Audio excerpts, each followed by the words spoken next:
السلام عليكم ورحمة الله وبركاته. بسم الله الرحمن الرحيم. الحمد لله رب العالمين والصلاة والسلام على سيد المرسلين وآله وصحبه أجمعين. ما بعد. Abbasid literature 13ാമത്തെ പാർട്ടാണ് ഇന്ന് നമ്മൾ ചെയ്യുന്നത്. ഇന്നുകൂടി ഇതിൻ്റെ ക്വസ്റ്റ്യൻ ആൻസർ സെഷൻ ചെയ്യാമെന്നാണ് ഞാൻ വിചാരിക്കുന്നത്. കഴിഞ്ഞ സെഷനിൽ ക്വസ്റ്റ്യൻ ആൻസർ സെഷൻ തന്നെയായിരുന്നു. ഇന്നുകൂടി മറ്റൊരു ക്വസ്റ്റ്യൻ ആൻസർ സെഷൻ ചെയ്ത് കഴിഞ്ഞിട്ട് അടുത്ത ഏരിയയിലേക്ക് നീങ്ങാമെന്നാണ് വിചാരിക്കുന്നത്. ഇൻഷാ അല്ലാഹ് നേരെ നമ്മുടെ ഡിസ്കഷനിലേക്ക് പ്രവേശിക്കുകയാണ്. ഒന്നാമത്തെ ക്വസ്റ്റ്യൻ, ഫിഖ്ഹുൽ ലുഗ വസ്സിറുൽ അറബിയ്യ ലിഡാഷ്. ഈ പ്രസിദ്ധമായ ഗ്രന്ഥം ആരുടേതാണ് എന്നുള്ളതാണ്. ഫിഖ്ഹുൽ ലുഗ വസ്സിറുൽ അറബിയ്യ, അറബിക് ഫോണോളജിയുമായി ബന്ധപ്പെട്ട്, ഫോണോളജി എന്ന് മാത്രം പറഞ്ഞാൽ പോരാ, ഈ ഭാഷയുടെ ഉത്ഭവ കേന്ദ്രം, അതിൻ്റെ താരീഖ് തുടങ്ങിയിട്ടുള്ള അതിൻ്റെ തിയറികൾ. ഇപ്പോൾ ഇംഗ്ലീഷിലൊക്കെയും ധാരാളം തിയറികൾ നമുക്കറിയാവുന്നതായിരിക്കും. അറബിക്കിൽ ഈ ഭാഷയുടെ കൃത്യമായിട്ടുള്ള താരീഖ് നഷ്ബത്ത്, അതുമായി ബന്ധപ്പെട്ട തിയറികൾ, ഭാഷയിലുണ്ടാകുന്ന നഹ്ത്ത്, ഇഷ്തിഖാഖ്, അങ്ങനെ ധാരാളം സംഭവവികാസങ്ങൾ, ഇതെല്ലാം ചർച്ച ചെയ്യുന്ന വളരെ പ്രധാനപ്പെട്ട ഒരു ഗ്രന്ഥമാണ് ഫിഖ്ഹുൽ ലുഗ വസ്സിറുൽ അറബിയ്യ. നിങ്ങളൊക്കെ സൂചിപ്പിച്ചതുപോലെ മൻസൂർ തആലബിയുടേതാണ് ഈ ഗ്രന്ഥം. തആലബിയുടേതാണ് ഈ ഗ്രന്ഥം. ഓക്കെ, അടുത്ത ക്വസ്റ്റ്യനിലേക്ക് പോകാമല്ലോ അല്ലേ. ഈ ഗ്രന്ഥം നിങ്ങൾ നേരത്തെ കേട്ടിട്ടുണ്ടാവും. ഇതുമായി ബന്ധപ്പെട്ട ചർച്ചകളൊക്കെയും നിങ്ങളൊരു പക്ഷേ കേട്ടിട്ടുണ്ടാവും. ചോദ്യോത്തരവേള ആയതുകൊണ്ട് കൂടുതൽ വിശദീകരണത്തിന് നമ്മൾ സമയം ചിലവഴിക്കുന്നില്ല. അടുത്ത ക്വസ്റ്റ്യനിലേക്ക് പ്രവേശിക്കാം. മുറൂജു ദഹബി വ മഅദിനുൽ ജൗഹർ. മുറൂജു ദഹബി വ മഅദിനുൽ ജൗഹർ, ഇത് ആരുടെ സംഭാവനയാണ്? ഓക്കെ, ഓപ്ഷൻ ഡി ആണ് എല്ലാവരും ചൂസ് ചെയ്തിട്ടുള്ളത്. തീർച്ചയായും നമ്മുടെ ഉത്തരം അൽ മസ്ഊദി തന്നെയാണ്. വളരെ പ്രധാനപ്പെട്ട ചരിത്ര ഗ്രന്ഥമാണ് അറബിക്കിൽ മുറൂജ് ദഹബി വ മഅദിനുൽ ജൗഹർ എന്നുള്ളത്. നമ്മുടെ മസാദിർ മറാജിയിൽ എണ്ണപ്പെടുന്ന ഗ്രന്ഥം കൂടിയാണ് മുറൂജ് ദഹബ്. ഇതിൽ ഇന്ത്യയുമായി ബന്ധപ്പെട്ട പരാമർശങ്ങൾ, സതി സമ്പ്രദായത്തെക്കുറിച്ചുള്ള പരാമർശം ഒക്കെയും ഉള്ളതായിട്ട് നേരത്തെ നിങ്ങൾ കേട്ട് കാണും. ഓക്കെ, അടുത്ത് നോക്കല്ലേ. മൻ ഹുവ സ്വാഹിബു ജംഹറത്തുൽ അംസാൽ. ജംഹറത്തുൽ അംസാൽ ആരുടേതാണ്? എല്ലാവരും കമന്റ് ചെയ്യുന്ന വിചാരിക്കുകയാണ്. ഇതുവരെ ചെയ്ത എല്ലാവരും ഓപ്ഷൻ ബി ആണ് ചൂസ് ചെയ്തിട്ടുള്ളത്. നമുക്ക് ഉത്തരം നോക്കാം. ഉത്തരം അബൂ ഹിലാൽ അൽ അസ്കരി എന്ന ഭാഷാ പണ്ഡിതൻ്റെതാണ് ജംഹറത്തുൽ അംസാൽ എന്ന ഗ്രന്ഥം. അബൂ ഹിലാൽ അൽ അസ്കരിയെ നിങ്ങൾ കേട്ടിട്ടുണ്ടാവും. അദ്ദേഹത്തിൻ്റെ ഏറ്റവും പ്രസിദ്ധമായ ഒരു ഗ്രന്ഥമാണ് ജംഹറത്തുൽ അംസാൽ എന്നുള്ളത്. അതിൽ അറബിക് ആൽഫബറ്റ് ഓർഡറിൽ മസലുകൾ ഓരോന്നും പറയുകയും അതിൻ്റെ വിശദീകരണം കൊടുക്കുകയും ചെയ്യുന്ന മസൽ എന്ന് പറയുന്ന കാറ്റഗറിയിലെ വളരെ പ്രധാനപ്പെട്ട ഗ്രന്ഥമാണ് ജംഹറത്തുൽ അംസാൽ. ഉപമകൾ, ഈ പിന്നെ ധാരാളം അത്തരത്തിലുള്ള കഥകളും മറ്റൊക്കെ നമ്മൾ കേട്ടിട്ടുണ്ടാവും. ജംഹറത്തുൽ അംസാൽ എന്നുള്ള ഗ്രന്ഥം ഇനി ഒരിക്കലും മറക്കരുത്. അബൂ ഹിലാൽ അൽ അസ്കരിയുടേതാണ് ജംഹറത്തുൽ അംസാൽ എന്നുള്ള ഗ്രന്ഥം, തആലബിയുടേതല്ല. ഓക്കെ, അടുത്ത ചോദ്യം നോക്കാം. ആരാണ് അസ്റാറുൽ ബലാഗ എന്ന പ്രസിദ്ധമായ ഗ്രന്ഥം രചിച്ചിരിക്കുന്നത്? നമ്മളെപ്പോഴും കേൾക്കുന്ന ഗ്രന്ഥം കൂടിയാണ്, റഫർ ചെയ്യുന്ന ഗ്രന്ഥമായിരിക്കും. അസ്റാറുൽ ബലാഗ എന്ന ഗ്രന്ഥം ആരുടേതാണ്? Okay, good. എല്ലാവർക്കും സുപരിചിതമാണ് ഗ്രന്ഥം. അബ്ദുൽ ഖാഹിർ അൽ ജുർജാനിയുടേതാണ്. ഓപ്ഷൻ ഡി ആണ് കറക്റ്റ് ആൻസർ. ജുർജാനിയുടെ വളരെ പ്രസിദ്ധമായ ഗ്രന്ഥങ്ങളിൽപ്പെട്ട ഒന്നാണ് അസ്റാറുൽ ബലാഗ. അതുപോലെ അദ്ദേഹത്തിൻ്റെ ഇജാസുൽ ഖുർആൻ തുടങ്ങിയ ഗ്രന്ഥങ്ങളൊക്കെയും വളരെ പ്രധാനപ്പെട്ട ഗ്രന്ഥങ്ങളാണ്. അടുത്ത ചോദ്യത്തിലേക്ക് വരാം. മൻ അല്ലഫ അല്ല, ഉല്ലിഫ കിതാബു അൽഫിയത്ത് ബിൻ മാലിക് ഫി ഡാഷ്. ഏത് വിഷയത്തിലാണ് അൽഫിയത്ത് ഇബ്നു മാലിക് വിരചിതമായിട്ടുള്ളത്? Okay, good.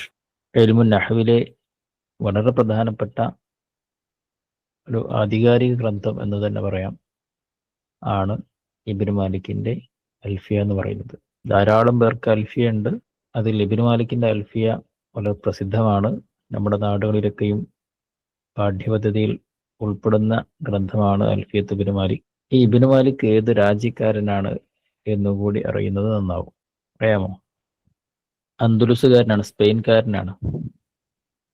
അറബി ഭാഷയുടെ ആധികാരിക ഗ്രാമർ ഗ്രന്ഥം എഴുതുന്നത് ഒരു യൂറോപ്യനാണ് എന്നർത്ഥം.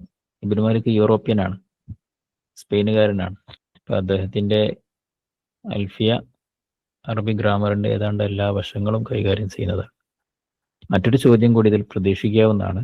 ഈ അൽഫിയത്ത് ഇബ്നു മാലിക്, സ്പെയിൻകാരനായ അന്ദലുസി ആയിട്ടുള്ള ഇബ്നു മാലിക്കിൻ്റെ ഈ ഗ്രന്ഥത്തിന് ഒരു മലയാളി ഷറഹ് എഴുതിയിട്ടുണ്ട്. അത് ലോകപ്രസിദ്ധമാണ്. ആരാണ് ആ ഷാരിഹ് എന്ന് വേണമെങ്കിൽ ചോദിക്കാവുന്നതാണ്. പ്രത്യേകിച്ച് PSC കേട്ടിട്ട് പോലുള്ളവർക്ക് ചോദിക്കാവുന്നതാണ്. അറിയാമോ? ഖുലാസത്തു അൽ അൽഫിയ എന്ന പേരിലാണ് അത് അറിയപ്പെടുന്നത്. പ്രസിദ്ധമായ ഷറഹാണ്. സൈനുദ്ദീൻ അൽ മഖ്ദൂമിൻ്റെതാണ് ആ ഷറഹ്. അതുകൂടി അറിഞ്ഞിരിക്കുക. Next question. യുഅ്തബറു അവ്വലു മൻ ഇബ്തകറ ഇൽമൽ ജബർ വൻതശറ യുഅ്തബറു അവ്വല മൻ ഇബ്തകറ ഇൽമൽ ജബർ വൻതശറ ലിൽ ആലം തഹ്ത ഇസ്മി അൽജിബ്ര. ആരാണത്? ആദ്യമായിട്ട് ഇൽമുൽ ജബർ കണ്ടുപിടിച്ചിട്ടുള്ളത് ആരാണ്? ലോകത്ത് പിന്നീട് അൽജിബ്ര എന്ന പേരിലാണ് ഈ ഒരു വിജ്ഞാന ശാസ്ത്രം വികസിച്ചു വന്നിട്ടുള്ളത്. ഇതിൻ്റെ അൽജിബ്ര കണ്ടുപിടിച്ചത് ആരാണെന്നാണ് ചോദ്യം. ഇത്തരത്തിൽ പിന്നെ അഭിപ്രായങ്ങൾ കാണുന്നുണ്ട്. എയും ബിയും സിയും ഒക്കെ കാണുന്നുണ്ട്. ഓക്കെ, നമുക്ക് ഉത്തരത്തിലേക്ക് വരാം. മുഹമ്മദ് ബിൻ മൂസ അൽ ഖവാറസ്മിയാണ്. അബൂബക്കർ അൽ ഖവാറസ്മി എന്ന് പറയുന്ന മറ്റൊരു പണ്ഡിതനുണ്ട്. പക്ഷെ അൽജിബ്രയുടെ ആള് മുഹമ്മദ് ബിൻ മൂസ അൽ ഖവാറസ്മിയാണ്. ഇത് പ്രത്യേകം ഓർത്തിരിക്കുക. Next question. ഇസ്തഗ്റഖത്ത് ഡാഷ് ലിഇത്മാമിൽ ജാമിഅ സ്വഹീഹ്. ഇമാം അൽ ബുഖാരിയുടെ ജാമിഅ സ്വഹീഹ് പൂർത്തീകരിക്കാൻ എത്ര വർഷമാണ് അദ്ദേഹം എടുത്തിട്ടുള്ളത് എന്നതാണ് ചോദ്യം.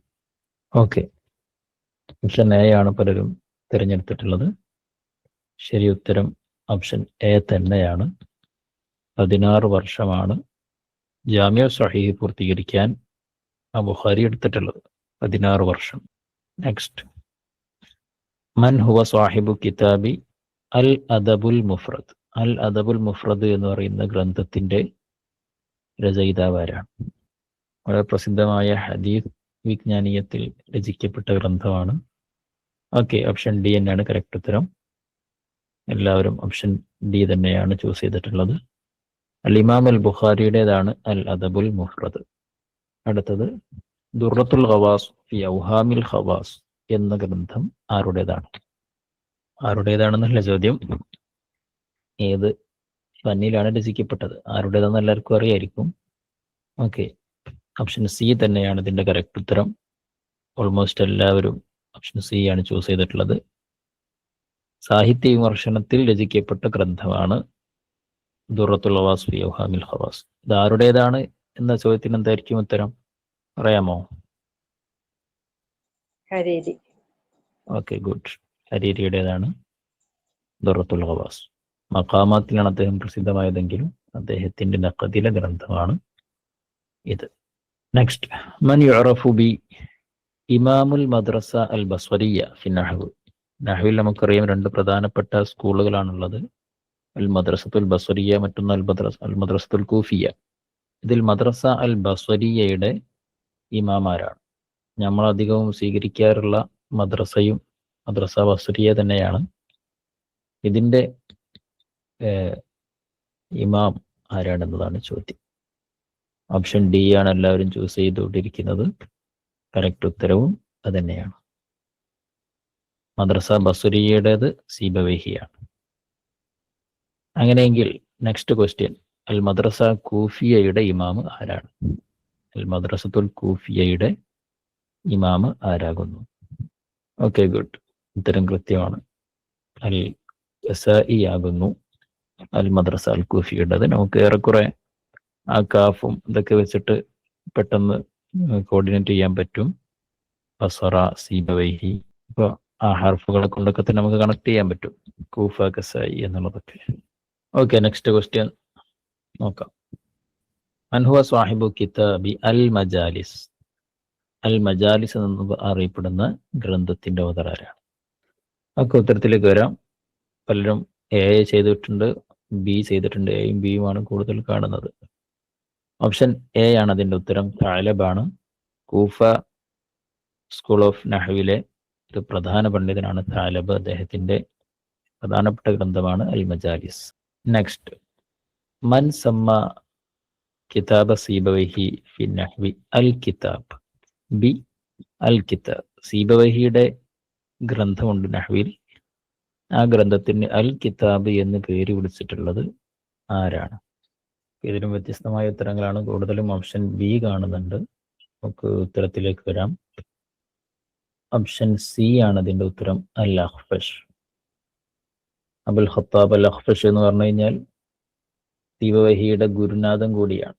നഹ്വിലെ അദ്ദേഹത്തിന്റെ മുഅല്ലിമാണ്, അദ്ദേഹത്തിന്റെ ഉസ്താദാണ് അഖ്ഫഷ്. അദ്ദേഹമാണ് അൽ കിതാബ് എന്ന പേര് നിർദ്ദേശിച്ചിട്ടുള്ളത്. നെക്സ്റ്റ് ക്വസ്റ്റ്യൻ, ത്വാലഅതുഹു 70 മറത്തൻ വകുല്ല മറത്തിൻ അസ്ദാദു മിൻഹു ഫവായിദ. ലിമൻ ഹാദിഹിൽ മഖ്വല അശ്ശഹീറ അനിൽ കാമിൽ ലിൽ മുബറസ്.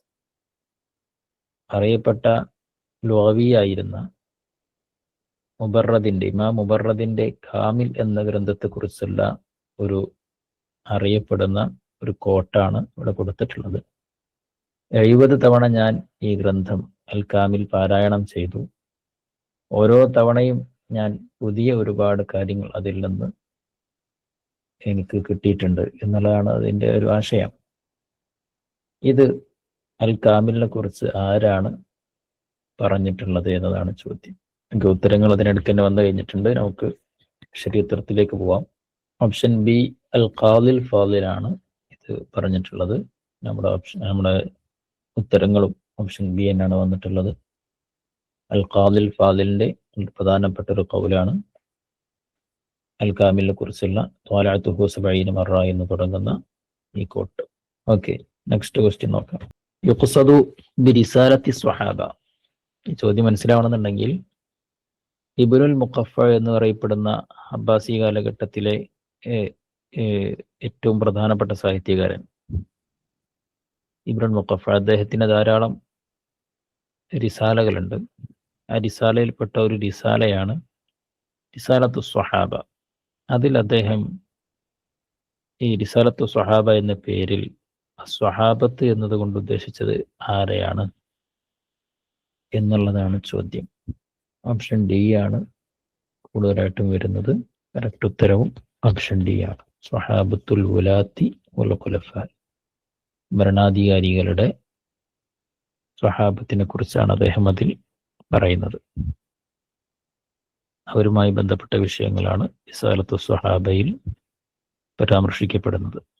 ഇബ്നുൽ മുഖഫയിൻ്റെതാണ് റിസാലത്തു സ്വഹാബ എന്ന ഗ്രന്ഥം എന്നതുകൂടി ഓർത്തിരിക്കുക.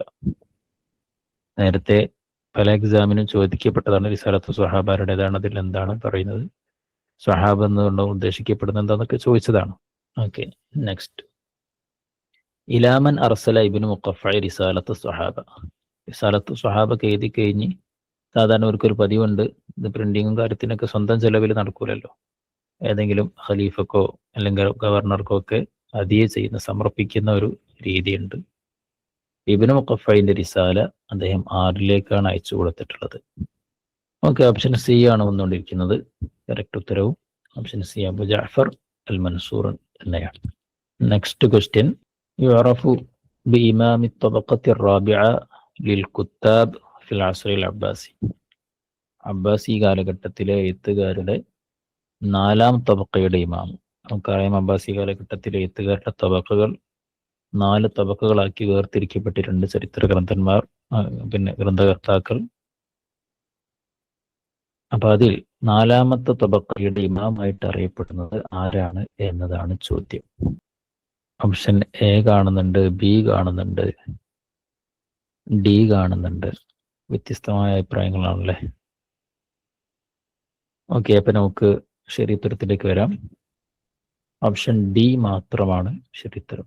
അൽ ഖാദിൽ ഫാദിലാണ് 4-ാം തബക്കയുടെ ഇമാമായിട്ട് അറിയപ്പെടുന്നത്. നേരത്തെ ഇബ്നു മുഖഫേനെ കാണിച്ചിരുന്നു, അദ്ദേഹമാണ് 1-ാം തബക്കയുടെ ഇമാം. ഓക്കെ, പലപ്പോഴും നമ്മൾ കേൾക്കുന്ന ക്വസ്റ്റ്യൻ ആണ്. കാനൽ ഖാദിൽ ഫാദിൽ വസീറൻ ലി ഡാഷ്. ആരുടെ മന്ത്രിയായിരുന്നു Qadil Fadil? Okay, good. Option D ആണ് എല്ലാവരും ചൂസ് ചെയ്തിട്ടുള്ളത്. നമ്മുടെ ശരി ഉത്തരവും അത് തന്നെയാണ്.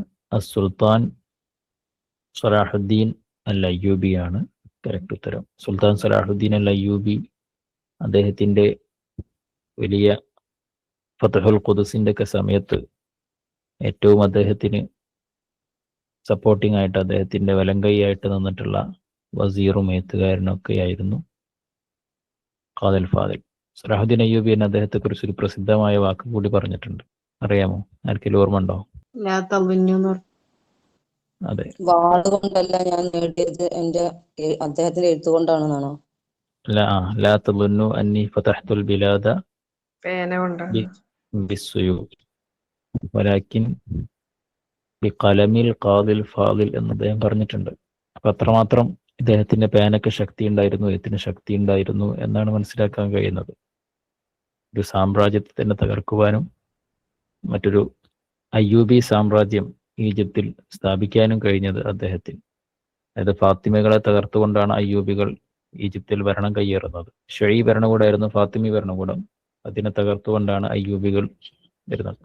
അങ്ങനെ അയ്യൂബി ഭരണകൂടം വന്നതിന് ശേഷം ഏറ്റവും പ്രധാനമായിട്ട് ചരിത്രത്തിലെ അവരുടെ ഏറ്റവും പ്രധാനപ്പെട്ട ഒരു നേട്ടം ഖുദ്സ് കീഴടക്കാൻ കഴിഞ്ഞു എന്നുള്ളതാണ്. ബൈത്തുൽ മഖ്ദിസ് പിടിച്ചടക്കാൻ, അത് തിരികെ പിടിക്കാൻ, മുസ്ലിങ്ങളിലേക്ക് കൊണ്ടുവരാൻ സുൽത്താൻ സലാഹുദ്ദീൻ അൽ അയ്യൂബിക്ക് കഴിഞ്ഞു എന്നുള്ളതാണ്. അതിലൊക്കെയും ഒരു പ്രധാനപ്പെട്ട ഫിഗറായിട്ട് അദ്ദേഹത്തോടൊപ്പം ഉണ്ടായിരുന്ന സാഹിത്യകാരനാണ് Qadil Fadil. Okay, next and last question.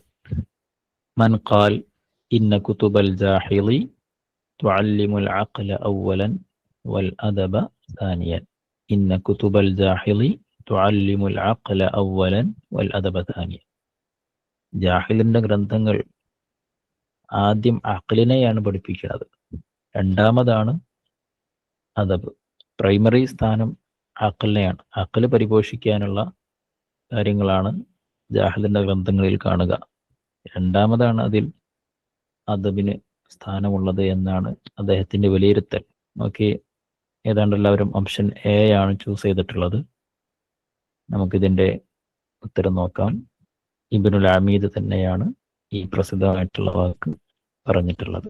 അപ്പൊ ഇത് ഇത്തരമുള്ള കോട്ടൊക്കെ അറിഞ്ഞിരിക്കുക എന്ന് പറഞ്ഞു കഴിഞ്ഞാൽ അതിൻ്റെ ഒരു സംഗതി. ഇപ്പം ഇത് പല ഹസൻ സിയാത്തിൻ്റെയോ ഉമർ ഫറൂഖിൻ്റെയോ ജുർജി സൈദാൻ്റെയോ മറ്റു ഗ്രന്ഥങ്ങളിൽ ഇതുമായി ജാഹിദിനെ കുറിച്ച് പറയുന്ന സമയത്ത്, അദ്ദേഹത്തിൻ്റെ ഗ്രന്ഥങ്ങളെ കുറിച്ചൊക്കെ പറയുന്ന സമയത്ത് പ്രധാനമായും കൊടുക്കുന്നൊരു കോട്ടായിരിക്കും. അപ്പം ഇതിങ്ങനെ തന്നെ എക്സാമിന് ചോദിക്കപ്പെടും, ഇത് ആരുടേതാണ് എന്നുള്ളത്.